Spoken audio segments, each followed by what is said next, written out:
অপেক্ষার প্রহর দীর্ঘ হচ্ছে সাকিবের জাতীয় দলে ফেরার লড়াইয়ে এখন বড় বাধা প্রস্তুতি। Sports desk.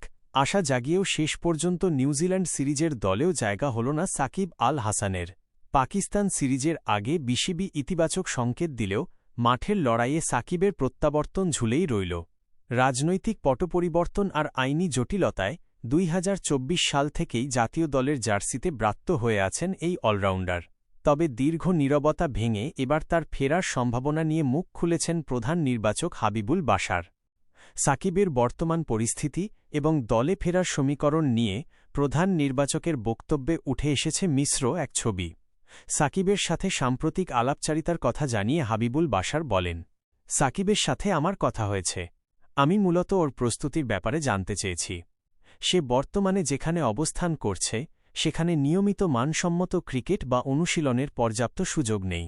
যদিও ও টুকটাক খেলছে, কিন্তু আন্তর্জাতিক ক্রিকেটের যে তীব্রতা তার জন্য ফিটনেস ও ক্রিকেটীয় ছন্দে থাকা জরুরি। অনিশ্চয়তার আবর্তে ক্যারিয়ার। জাতীয় দল থেকে দূরে থাকার এই সময়টাতে সাকিবের ক্যারিয়ার গ্রাফ কিছুটা নিম্নমুখী। এক সময় আইপিএল বা পিএসএলের মতো বড় আসর কাঁপানো এই তারকা এখন খেলছেন মাইনর লিগ বা অপেক্ষাকৃত কম পরিচিত টুর্নামেন্টগুলোতে। এবারের পিএসএলেও কোনো দল তাকে দলে ভেড়ায়নি। মূলত এই ম্যাচ প্র্যাকটিসের অভাবই এখন তার ফেরার পথে বড় চ্যালেঞ্জ হয়ে দাঁড়িয়েছে। যে শর্তে ফিরতে পারেন সাকিব। প্রধান নির্বাচক স্পষ্ট করে দিয়েছেন যে সাকিবের মতো অভিজ্ঞ ক্রিকেটারের জন্য বিসিবির দরজা সবসময় খোলা থাকলেও সেখানে প্রবেশের চাবিকাঠি হল প্রস্তুতি এবং প্রতিশ্রুতি।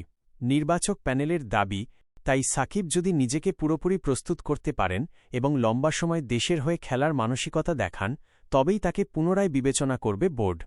আপাতত নিউজিল্যান্ড সিরিজে ব্রাত্য থাকলেও ক্রিকেট ভক্তদের নজর এখন সাকিবের পরবর্তী পদক্ষেপের দিকে। নিজেকে প্রমাণ করে তিনি কি পারবেন আবারও প্রিয় লাল সবুজ জার্সিতে ফিরতে?